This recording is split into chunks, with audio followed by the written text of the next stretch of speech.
everyone, welcome back to my channel. My name's Sophie and in today's video I'm going to be finishing all the book series I'm currently in the middle of. Before I get into the video, please remember to like this video if you enjoy it, subscribe to my channel for more bookish content. I primarily read romance, thriller and fantasy books and I post videos every Sunday. So as I said in the start of this video is going to be focusing on finishing book series I'm in the middle of. I have come to the realisation that I am in the middle of so many series, I've got so many on the go, quite a few I've only got like one book left to read, so I really need to start getting them done, and that is my priority for the rest of the year. So there's going to be a lot of vlogs coming up where I'm finishing, I'm continuing, etc. series that I'm in the middle of. So today's video is going to be finishing all the book series I'm in the middle of. The previous one to this was continuing, so I'm not going to like overload you with it. It is a focus for me and I really want to get my series down before the end of the year. So I've got 4 series that I'm going to be finishing in this reading vlog. So we've got 2 romance, a sort of thriller and a fantasy. So the first one is going to be Out of the Woods by Hannah Bonham Young. This is the sequel to Out on a Limb. I believe this follows Sarah and Caleb, who are the married couple, friends of the couple in Out on a Limb. It's only short, so it shouldn't really take me too long to read. And yeah, I really did enjoy Out on a Limb, so I'm excited to get to this one. And like I said, this would finish that series. I then have Twisted Lies by Anna Huang. This is the 4th and final book in the Twisted series. I'm really keen to get to this one because I'm borrowing these from a friend so I can give them back to her as well. But I really enjoyed the first 3 in the series. The second one was my favourite so far. I do think maybe this could be my favourite. It's got tropes in that I love, so I'm excited to get to this one. We then have a thriller, which is One of Us is Back by Karen M. McManus. So this is the 3rd book in the One of Us is Lying series. Now, I don't necessarily think this needed to be a series, but it's a fun, quick thriller read. It's a YA series as well. The first book was really good. The second one was kind of okay, so I'm excited to get to this one and finish out that series. I've been reading it for quite a while. And then finally, we have a fantasy book, which is Glorious Poison by Kat Dunn. This is the 3rd book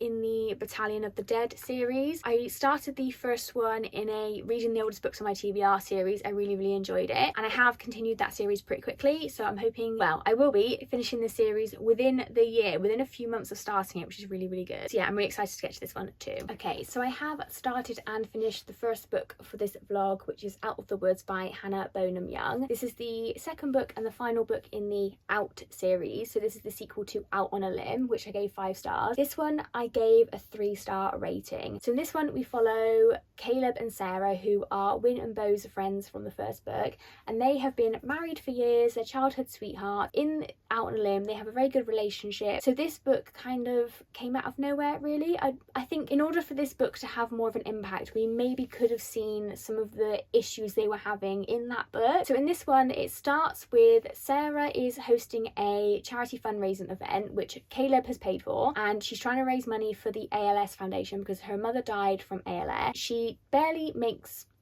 makes £60,000 profit, so she wanted to pay Caleb back with some of the donations, and then she makes £60,000 profit, and what happens is Caleb ends up donating the rest of the money to make up her target, and she is really starting to feel like she is nothing without Caleb, kind of thing. Like, Caleb runs in and sort of saves the day in every scenario that she's in, so she really wanted to have this charity fundraising thing for herself, and Caleb, with best intentions, helped but also ruined it for her, and she really doesn't have anything going on in her life really. So they don't want kids, neither of them want kids, and they're married. Caleb runs a sort of tech business. I'm not really too sure of the ins and outs of that. And Sarah lives in the house and she doesn't work, she doesn't really do anything. And I think her life is very empty. She's really starting to realise that she has nothing going on in her life. She's nothing without Caleb, and she sort of has this whole identity crisis. And they don't really talk to each other for a while. And then Win is talking to Sarah and suggests they go to this sort of camp, this wilderness camp for couples, to sort of reignite their relationship. The camp is called Reignite. So Sarah talks Caleb into going, and Caleb really thinks that this is like the end of their relationship and Sarah's never gonna forgive him. And they get to the camp and start working on their relationship. There's a few other couples in here as well, and we sort of go from there. So it was cute, it was fun. I really didn't feel the stakes of their relationship, if that makes sense. So in Out on a Limb, they're fine, they're happy, and then suddenly they're on the verge of divorce in this book, and I was just sort of like, I don't know, I just didn't buy into it. This is why I said I think if this book was to really be successful, I think it needed to have In Out on a Limb showing some strains in their relationship, which I don't really think happened. So for me, I was just kind of like, it was a cute story about a reconnecting couple. It was cute, like Caleb and Sarah are a cute couple, and I think that they did work through their issues. But again, I kind of feel like they could have just spoken to each other. I think Sarah was having this identity crisis in her life, and she could have just spoken to Caleb about it without going to this camp. That the camp was fun and it was fun to read about, but I think this conversation could have just been had between them and they would have been fine. I think a lot of the issues was with Sarah, and Caleb had always been used to their dynamic in that he comes in, he saves the day, he helps Sarah out, and if Sarah wanted that to be different, she just needed to say, is what I'm trying to get at. So it was a bit frustrating. I think if they just communicated a bit better with each other, considering they're supposed to be like rock solid and, you know, you see their relationship Out on a Limb and there's no issues, then to suddenly sort of like just not talk to each other is just odd. But like, it was cute, there was some cute moments in here. I enjoyed the other couples in this book that were on the camp with them. I enjoyed the relationship that Sarah had with like the people who run the camp, they have a granddaughter, they took the granddaughter with them, and the granddaughter, so one of their daughters had died, who is the granddaughter's mother. So Sarah sort of connected to this girl about grieving their mothers and things like that. So there was some heavy topics, but I feel like, you know, it was only just over 300 pages. It was 302 pages. No, 311 pages or something like that. 315 pages. And it just, I don't really feel like we delve into the issues as much. I think if they were going to be these big issues, we needed to delve into them deeper, and it felt like they had a few arguments and then at this camp they have one conversation and then it's like all resolved again, and it was just a bit sort of like, I don't know, that's why I gave it a 3-star. Like, it was cute, it was fun, I just didn't feel the stakes. I didn't love their relationship as much as I loved Win and Bo's in Out on a Limb, so that's why this one has got a 3-star. However, that is a series finished, so I'm really happy with that, and this one's off my TBR. I would still recommend reading it if you're interested, but I don't really think it adds anything. It certainly doesn't add anything to Win and Bo's storyline, and I don't really think it's necessary. I think it was just written for the sake of being written, you know? I've not really read many like sort of second chance romances with a married couple. Not even a second chance romance, just a married couple having an issue, really is what this book was. So 3 stars. It was cute. I did like enjoy it. It wasn't my favourite. Compared to Out on a Limb, which I gave a 5-star, this just really wasn't it in comparison, really. Hey guys, so I've got a couple reading updates for this vlog. So first of all, I'm approximately 30% of the way through Twisted Lies by Anna Huang. This is the 4th and final book in the Twisted series, and in this one we follow Stella and Christian. So Stella is one of the girls that are friends together. So we've got Ava, Bridget, Jules and Stella, and each book follows one of those characters.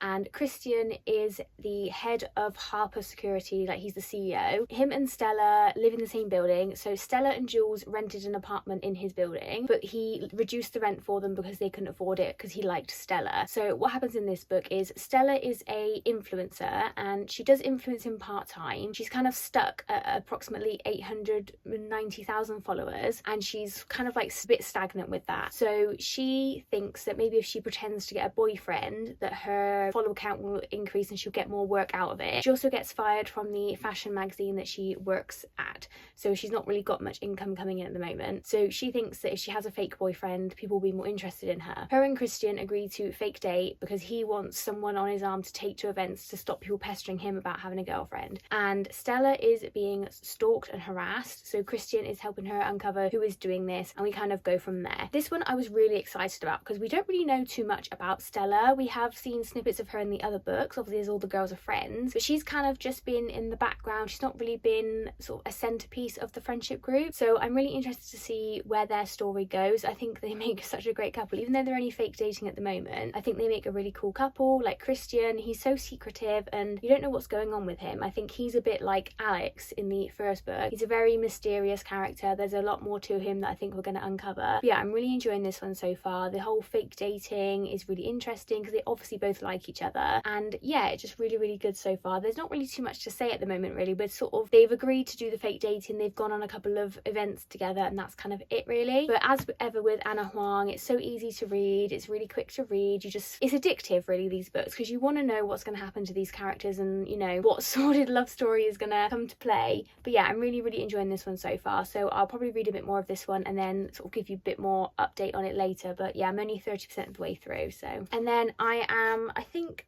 about halfway or just under halfway through Glorious Poison by Kat Dunn. This is the third book and the final book in the Battalion of the Dead series. And in this one we follow, it's kind of Six of Crows inspired. If you like Six of Crows, you will like this series. But Six of Crows set in revolutionary France, so in like the 1794. So in the first book we follow our Battalion of the Dead, which is made up of a sort of mixed crew of characters, and they are tasked with helping someone escape from prison. So they help this girl escape from prison, and it turns out that she has some kind of like magical ability, and they've been lied to and led on, and then this world kind of blows open from there. The first book was a 4-star. It was really, really good. It's the best YA I've read in a very long time. The third book was definitely a little bit middle of the road, a 3-star read. This one we are picking up the pace a bit more. So obviously this is the final book in the series, so things are beginning to resolve. I do think so far that maybe this could have just been a duology. I think if the second and the third book were combined and edited down a bit, because I feel like we've spent quite a bit of this book like setting our characters back up to where they all are. A lot of our characters are in different places to where we started in the first book, so it's kind of reminding the reader what happened to all of them, where they all are currently, and we're just kind of getting into the action now, sort of just under halfway through, maybe sort of like 30 or so pages ago is when the action started to kind of happen. I am enjoying this one so far. I think this is going to be a 4-star for me, which isn't surprising. I don't really tend to give YA 5 stars anymore, just because it's not really for me. I'm not really the intended audience for it anymore. But this one is really, really good so far. It's really interesting seeing our characters back together, and some of them, they've got things going on and you just think like, what is going to happen to you? I'm really interested to see where our characters end up, like, you know,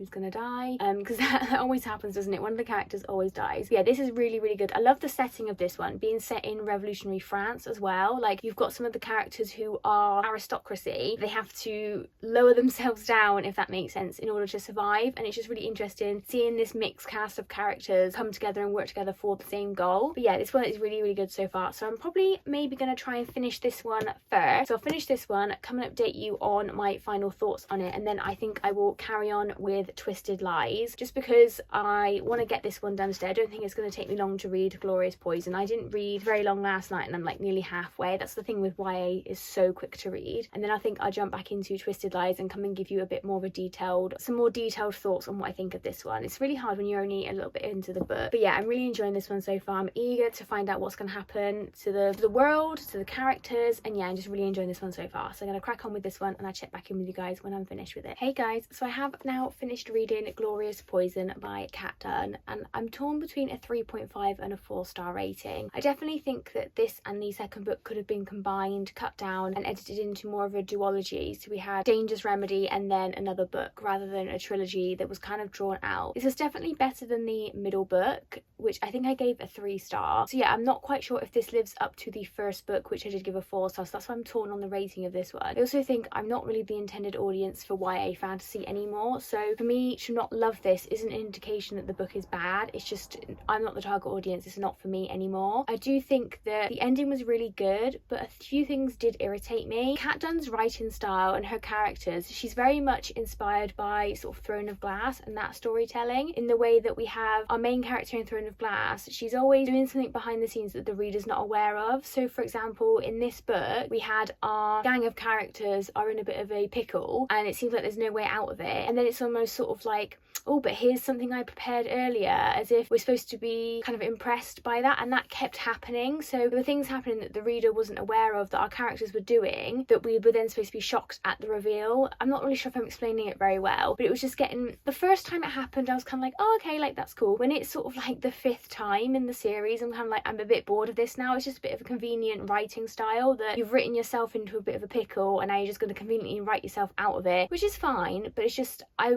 want to see what our characters are up to, and it just kept happening and we kept jumping around, and this just kind of felt a bit all over the place, and we had some sort of like flashbacks and then we just kind of go back into the present like within the same sentence, and it just got a bit confusing in points. Yeah, I didn't love this one as much as I loved the first book. Like, that was really, really good, and this is a good ending to the series, hence why it's like a 3.5, I think. 3 or a 4-star. I think this is a 3.5. This is bang in the middle of the first book and the second book in my enjoyment. Like, it was a satisfying ending, it wrapped up nicely, but it just kind of felt like, why were there no adults involved in this? Like, you know, we have this guy who's trying to take down, so So this is set in revolutionary France, and we have this character, the Duke, who's trying to restore the monarchy. And obviously I understand that this pulls from real life history. If your enemy invites you to a party, you're not going, right? So why did all these people turn up to his party? I was just sort of like, it was just a bit convenient for me, but it was fun. Like, I'm really analysing this a bit too much. It was fun. For a YA fantasy, it was really good. I definitely check more out from this author. I'd be interested to see if she writes anything like adult fantasy, or if she continues to write anything else in this world. But yeah, it just wasn't the best. I think maybe if I'd read this back when I was in my height of enjoying YA, I would have really enjoyed this. Like, this has got Six of Crows vibes with the found family and things like that, and it was really good. I would highly recommend this series. It just isn't my favourite. I don't really think I'm going to dwell on it too much. It's just a shame because I really did love the first book. This is the problem I'm having with YA fantasy. It was the same with The Beautiful by Renee Ahdieh. I absolutely loved the first book, and then I just found that the rest of the series just kind of, that series especially, went massively downhill, and this didn't go downhill. It was still, you know, 3.5, a 3 and a 4 star rating is still really good. It's not incredible, you know, compared to other things I've read. But yeah, I did really enjoy this one. I was happy with kind of some things that happened to the characters were just, again, a bit convenient, and yeah, I was just kind of, I've taken it with a pinch of salt. It's fiction, you know, it doesn't need to be realistic. But yeah, I did enjoy it. A 3.5, so a solid end to the series, and that is another series ticked off of my list. But yeah, that's that one done. Hey guys, so I'm just coming in with the final reading updates for this vlog. So I did finish reading Twisted Lies by Anna Huang, and I'm gonna give this one a 5-star rating. I think I'm going to up my rating of Twisted Games to 5 stars as well, because I really loved both of those books. There's some other side plots going on here as well, and obviously we have reappearances from the other couples. I really loved this one. I really loved Stella and Christian together. I thought they were really interesting characters, separate to one another but also together. Just Christian as a character as well, like, he would burn down the world for Stella and like no one else even came close, kind of thing. And it was just like really, it was a bit toxic. It was a bit toxic, but it was so cute. I just loved them together. I really loved Stella as a character. I think she really came into herself as well. The fact that, you know, she has a difficult family life. Her family are very prim and proper, and they have a lot of expectations for her that she really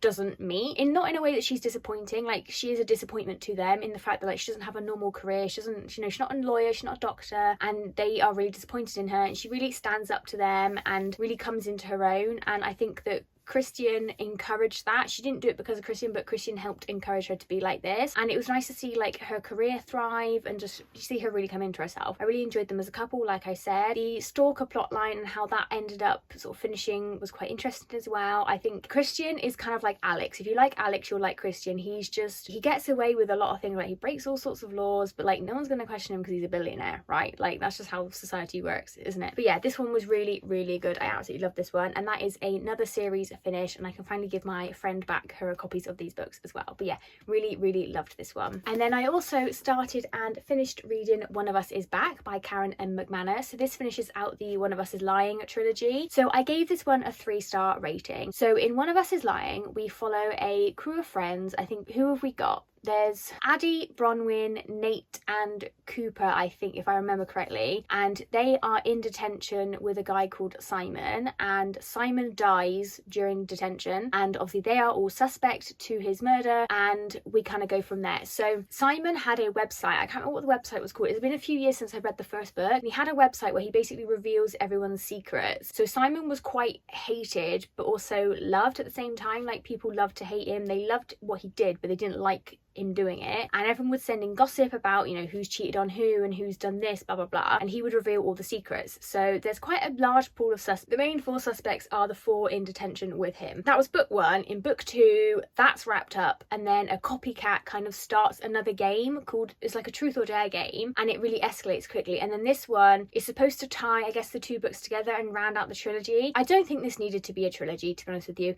This one got quite silly, I think. And so there's a billboard that comes out and basically trying to restart the truth or dare game, and how that came to be, who was behind that, was just so far-fetched and so silly, and like, you would never have guessed it. Like, it only made sense as it was explained in this book, and you were never going to guess it as the reader, which is really disappointing to me, because I think if you're going to have a trilogy, I kind of think of this like the Pretty Little Liars finale. If you've watched it, you know what I mean, where it's just like some random ass character and you're just like, what? Like, it's just, yeah, this was not good. Like, it was well written, it was really quick to read, it was like a fun time, it didn't really involve too much critical thinking. But for me, as I really loved the first book, I just don't think this needed to be dragged out to be a trilogy. I think this was dragged out because obviously it became a Netflix TV show, which was then I think cancelled after the second season, which that was really good to watch, but this was just completely unnecessary, and yeah, just really quite disappointing, to be honest with you. I only gave it a 3-star because it was like quick, it was fun, and it was just kind of like an okay time. It wasn't really anything too special. Maybe on reflection it's more of like a 2.5 star, I'm not really sure, but I do enjoy this author, I do enjoy her writing. This was not great, and I just don't really think this needed to be written. So yeah, there was way too many characters in this as well. So we've got the original, like the Bayview 4, which is Bronwyn, Nate, Cooper and Addie, and then we've got extra characters now added in from the second book, which I think is like Maeve, which is Bronwyn's sister. We've got Phoebe, who I can't even remember how she's even related to these people, and we've got like Emma and Owen and some like other, like, you know, boyfriend and girlfriends and things like that. And it's just, it was way too many people, and I just completely lost track of like who was doing what. I even forgot sometimes, like when we were reading from say Addie's perspective, I was kind of like, who's she again? And it's like, she's one of the main characters, and yeah, it just, like, Cooper was supposed to be one of the main characters, and even he was sidelined quite a bit in this. So if it's supposed to be following the Bayview 4, it was only really following 2 of them, and then all these other random ass side characters. So yeah, this wasn't the best, but this is another series finish, which I'm pretty pleased with, so that's something. So that is going to be the end of this reading vlog. So I have finished out now 4 series, which I'm really happy with. Comment down below and let me know if you've read in any of these series. I'd love to hear your guys' opinion. Please remember to like this video if you enjoyed it, and subscribe to my channel for more bookish content, and I'll see you in the next one, guys. Bye.